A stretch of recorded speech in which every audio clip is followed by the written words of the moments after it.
Bismillahirrahmanirrahim. Assalamualaikum warahmatullahi wabarakatuh.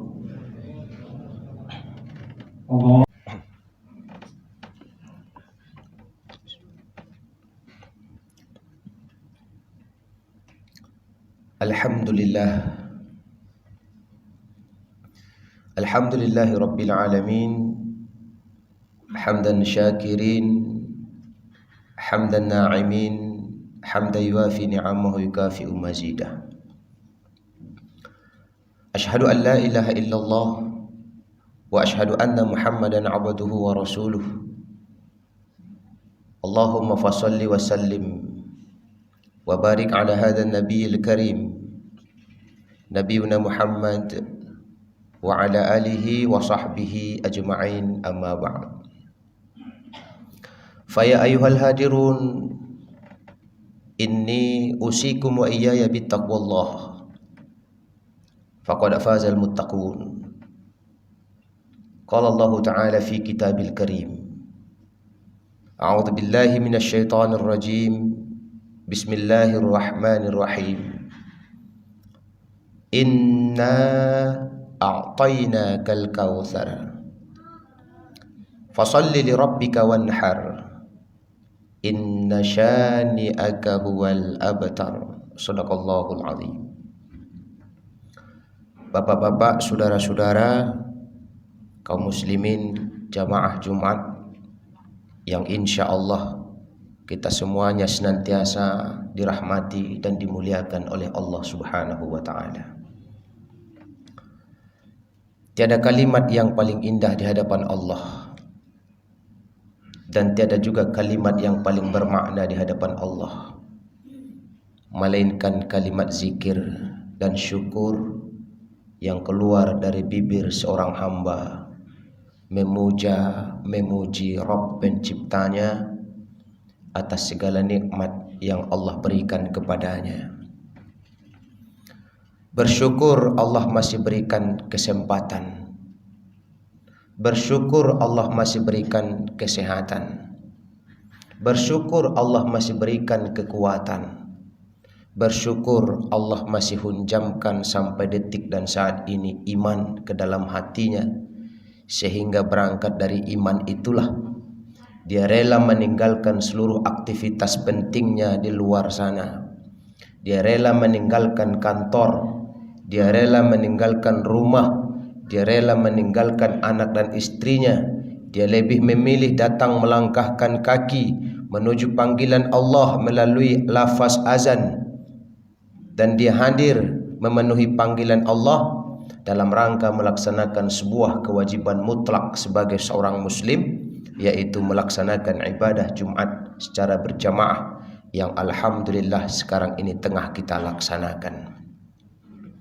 Sembari dari itu, salawat dan salam selalu kita sampaikan kepada Allah, semoga tercurah selalu buat arwah junjungan alam, manusia pilihan, khataman nabiyyin, penutup para nabi, tidak lain dan tidak bukan putranya Abdullah, buah hatinya Aminah, ayahandanya Fatimah, suaminya Khadijah. Dialah baginda Rasulullah Nabiuna Muhammad sallallahu alaihi wasallam. Allahumma salli wa sallim ala Muhammad wa ala ali Muhammad. Jamaah Jumat yang dimuliakan Allah, izinkan khatib pada kesempatan kali ini untuk mengajak, menghimbau kita semua bersama kaum muslimin, kita manfaatkan sebaik-baiknya sisa umur yang masih Allah berikan ini untuk terus dan terus mendekatkan diri kepada Allah, mencari level predikat takwa di sisi Allah Subhanahu wa ta'ala. Karena demi Allah tidak akan ada yang bisa menyelamatkan kita di hadapan Allah kelak kecuali iman dan takwa kita kepada Allah Subhanahu wa ta'ala. Kenapa khatib menyampaikan sisa umur? Karena umur itu seperti yang disampaikan oleh Rasulullah sallallahu alaihi wasallam, al-umru ummati baina sittin wa sab'in.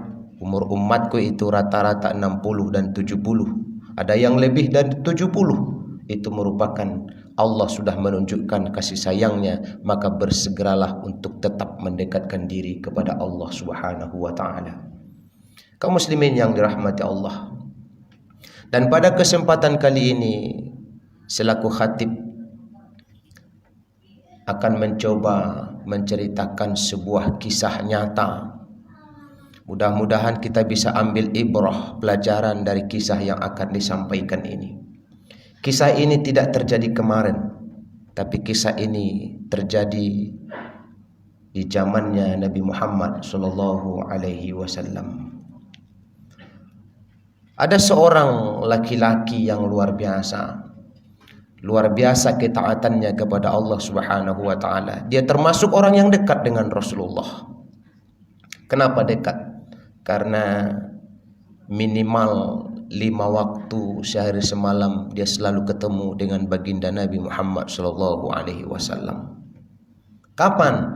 Di saat sedang salat 5 waktu. Karena mereka selalu berjamaah di masjid. Rasul mengimami jamaah itu dan jamaahnya menjadi makmum, maka mereka selalu ketemu dan berjumpa. Nama sahabat Rasul seorang laki-laki ini bernama Sa'labah bin Khatib Al-Ansari. Dia orang yang taat, tapi sayang seribu sayang, Sa'labah ini ternyata punya kebiasaan yang tidak seperti jamaah lainnya. Apa kebiasaannya? Dan ini terus diperhatikan oleh Rasulullah sallallahu alaihi wasallam. Kalau jamaah yang rahmatullah, assalamualaikum warahmatullah, mereka akan berzikir dulu.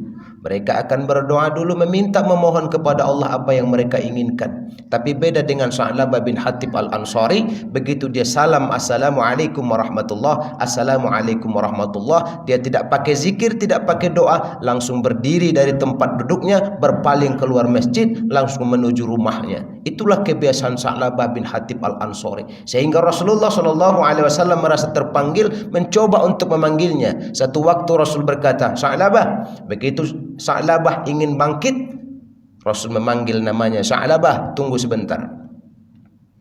Karena itu panggilan Rasulullah tidak ada alasan untuk tidak menjawab, maka dia pun menunggu. Ada apa ya Rasulullah?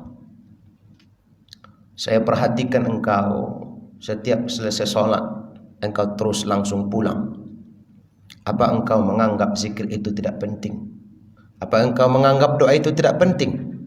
Bukankah orang yang berdoa tanpa usaha itu adalah sia-sia? Orang yang berusaha tanpa doa itu adalah sombong. Apa engkau menganggap zikir dan doa itu tidak penting, Sa'labah, sehingga begitu salam engkau langsung pulang? Apa kata Sa'labah ini? Maafkan saya ya Rasulullah. Apa alasannya? Saya ini bukan menganggap zikir dan doa itu tidak penting. Zikir dan doa itu penting ya Rasulullah. Terus kenapa engkau langsung pulang, tidak ikut zikir bersama kami di sini? Apa kata Sa'labah bin Khatib Al-Ansari? Saya ini orang yang sangat susah wahai Rasulullah. Orang yang sangat miskin, orang yang tidak berpunya. Apa hubungannya dengan zikir dan doa? Ya Rasulullah, rumah saya cukup jauh dari masjid. Kalau saya menunggu zikir dan doa, saya akan terlambat pulang. Sementara kain sarung yang saya pakai ini hanya satu-satunya berdua dengan istri saya di rumah ya Rasulullah. Kalau saya zikir dan doa dan begitu rumah saya jauh, istri saya takutnya kehabisan waktu, tidak bisa melaksanakan sholat karena kain hanya satu berdua ya Rasulullah. Allahu Akbar. Begitu rupanya. Iya wahai Rasul. Terus bagaimana? Jadi kalau boleh saya ngasih saran ya Rasulullah. Engkau kan Rasul, betul. Doa Rasul itu kan jarang meleset. Terus tolonglah doakan saya jadi orang kaya wahai Rasul. Kalau saya kaya nanti wahai Rasulullah, saya tidak hanya punya kain sarung sendiri, istri juga punya kain sarung sendiri. Pasti zikir dan doa itu saya laksanakan. Berkata Rasulullah SAW, yang ini saja kamu syukuri, insya Allah Allah akan mencukupkan segala-galanya. Itulah makna la in syakartum la azidannakum wa la in kafartum inna adzabi lasyadid. Pulang Sa'labah. Rasul tidak mau mendoakan. Hari berikutnya ketemu lagi dengan Rasulullah SAW. Bagaimana Sa'labah? Tetap seperti ini wahai Rasulullah. Saya tetap tidak bisa zikir dan doa bersama. Saya harus pulang karena istri saya menunggu. Karena kain satu inilah berdua ya Rasulullah. Terus bagaimana Sa'labah penyelesaiannya? Makanya doakan saya jadi orang kaya Rasul. Kalau saya kaya nanti ya Rasul, tidak hanya kain sarung sendiri. Tidak hanya istri saja punya kain sarung sendiri, zikir doa, saya akan santuni anak yatim, saya akan berikan setiap orang haknya, saya akan kasihani fakir miskin. Apa kata Rasulullah SAW? Sa'labah, ya, kamu orang Islam, betul ya Rasulullah. Beriman, betul wahai Rasul. Contoh orang beriman itu siapa? Engkaulah wahai Rasulullah. Baik, engkau lihat saya kaya apa tidak? Dia terdiam. Kaum muslimin yang dirahmati Allah, Nabi kita itu tidak kaya karena tidak mau sebetulnya, menolak pemberian Allah. Bahkan kenapa? Tidak etis ada Rasul minta kaya. Tapi ketahuilah kaum muslimin, Rasul tidak pernah melarang umatnya menjadi kaya sepanjang kekayaan itu menunjang ibadah kepada Allah. Inilah makna hadis Rasulullah SAW, al-mu'minu qawiyyu ahabbu ilallah minal mu'minu dhaif. Allah lebih cinta, Allah lebih suka kepada orang yang kuat, kepada seorang mukmin yang kuat ketimbang mukmin yang lemah. Ma makna kuat di dalam hadis ini? Apa arti kuat dalam hadis ini? Pertama, kuat akidahnya, tidak goyah oleh perkembangan waktu. Yang kedua, kuat ekonominya.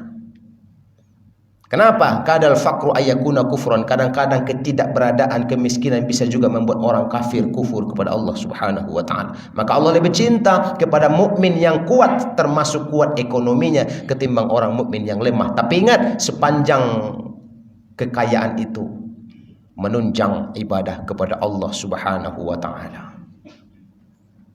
Pulang Sa'labah. Lalu hari ketiga juga sama. Pada akhirnya luluh hati Rasulullah SAW, karena Sa'labah mulai dari kemarin minta didoakan oleh Rasulullah. Pada akhirnya keluarlah dari bibir Rasul. Dan keluar dari bibir Rasul itu tidak hanya sekedar kata-kata, langsung makbul diijabah oleh Allah Subhanahu wa taala. Apa yang keluar dari bibir Rasulullah SAW? Allahumma rzu' Sa'labah. Ya Allah, berikan rezeki kepada Sa'labah. Pada akhirnya Sa'labah pulang. Sa'labah pulanglah dihadiahi oleh Rasulullah SAW seekor kambing betina yang sedang mengandung. Sa'labah, bawalah pulang kambing ini, kamu pelihara, kamu rawat, mudah-mudahan beranak pinak. Pada akhirnya dibawa oleh Sa'labah. Lambat laun pada akhirnya kambing itu pun beranak pinak, 2, 4, 8. Pada akhirnya hampir seluruh gunung Uhud itu berisi kambingnya Sa'labah. Kalau tadi orang belum azan, dia sudah hadir di rumah Allah menunggu sholat masuk. Pada akhirnya lambat laun setelah selesai qomat pun dia sudah tidak datang. Pada akhirnya dia masbuk, suka terlambat.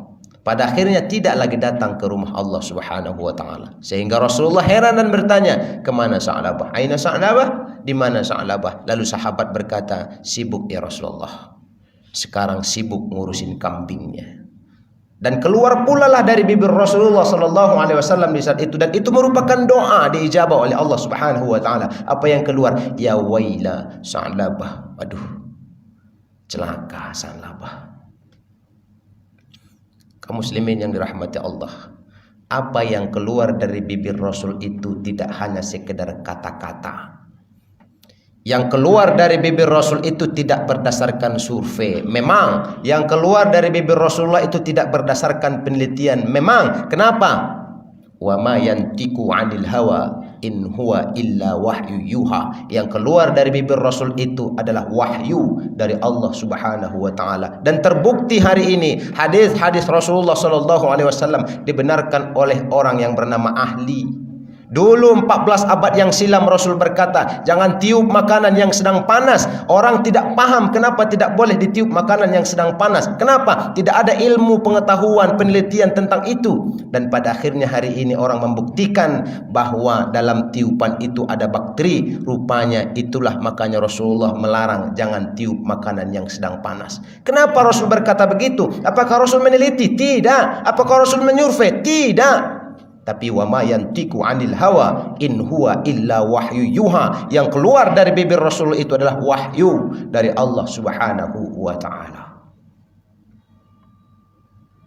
Datanglah satu waktu kewajiban membayar zakat, berkurban bagi orang yang mampu. Diutuslah utusan kepada Sa'labah oleh Rasulullah. Utusan yang pertama datang, apa kata Sa'labah? Ini kambing saya yang rawat, ini kambing saya yang usaha, ini kambing saya yang pelihara. Kenapa Rasul minta? Pulang utusan itu, diadukan kepada Rasulullah. Rasul mengutus utusan yang kedua, tetap jawabannya sama. Kenapa Rasul minta-minta?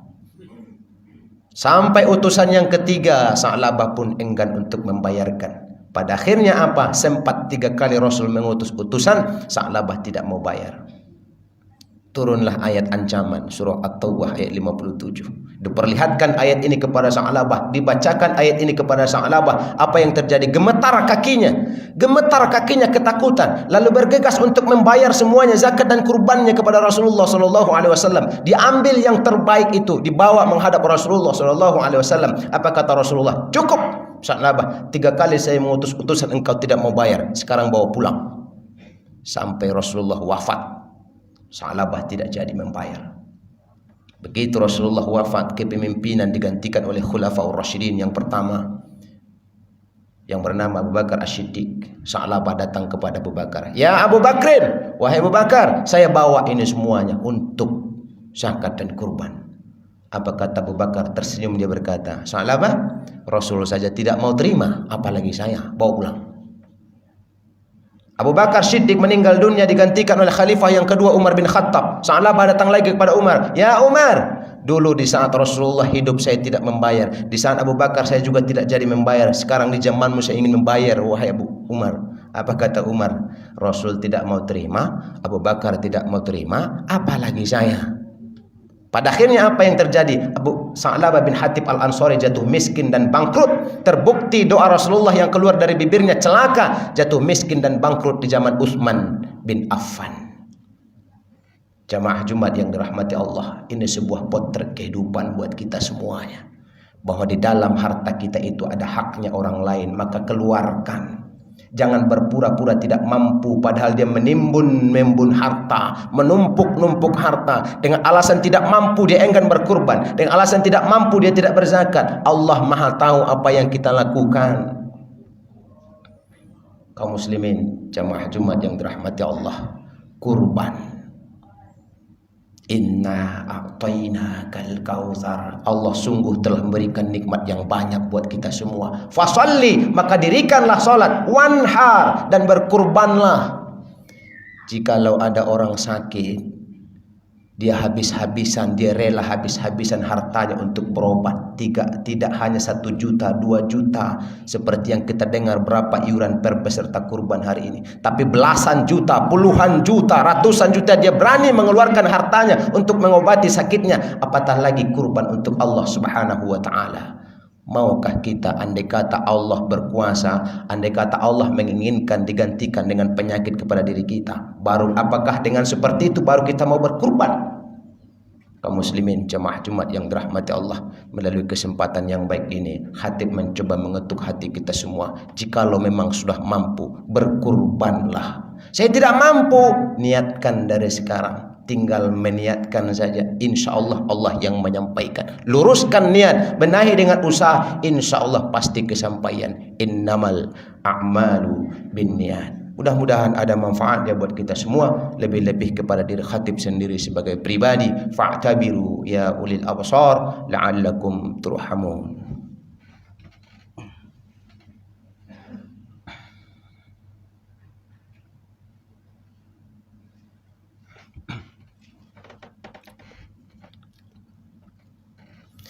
Innal hamdalillah nahmaduhu wa nasta'inuhu wa nastaghfiruh wa na'udzu billahi min syururi anfusina wa min sayyiati a'malina may yahdihillahu fala mudilla lahu wa may yudlilhu fala hadiyalah. Asyhadu an la ilaha illallah wahdahu la syarikalah wa asyhadu anna Muhammadan 'abduhu wa rasuluh sallallahu alaihi wasallam la nabiyya ba'd. Ayyuhan nas ittaqullaha haqqa tuqatih wa la tamutunna illa wa antum muslimun. Isma' qala Allah ta'ala fi kitabil karim, a'udzu billahi minasyaitonir rajim. Bismillahirrahmanirrahim. Qul huwallahu ahad. Allahus samad, lam yalid wa lam yulad wa lam yakul lahu kufuwan ahad. Shadaqallahul azim. Allahumma salli ala Muhammad wa ala ali Muhammad kama sallaita ala Ibrahim wa ala ali Ibrahim wa barik ala Muhammad wa ala ali Muhammad kama barakta ala Ibrahim wa ala ali Ibrahim fil alamin innaka Hamidum Majid. Allahumma ighfir lil muslimin wal muslimat wal mu'minin wal mu'minat al ahya'i minhum wal amwat innaka sami'un qaribun mujibud da'wat. Amin ya Allah ya qadiyal hajat. Rabbana zalamna anfusana wa illam taghfir lana wa tarhamna lanakunanna minal khasirin. Allahumma inna nas'aluka imanan daiman wa qalban khashi'an wa rizqan wasi'an halalan tayyiban wa amalan maqbulan wa ilman nafi'an bi tijarati lan tabura bi rahmatika ya arhamar rahimin. Rabbana atina fid dunya hasanah wa fil akhirati hasanatan wa qina adzaban nar. Ibadallah, innallaha ya'muru bil 'adli wal ihsan wa ita'i dzil qurba wa yanha 'anil fahsya'i wal munkar wal baghi 'ya'idukum la'allakum tadhakkarun. Fazkurullahal 'azim yazkurukum wa ladzikrullahi akbar.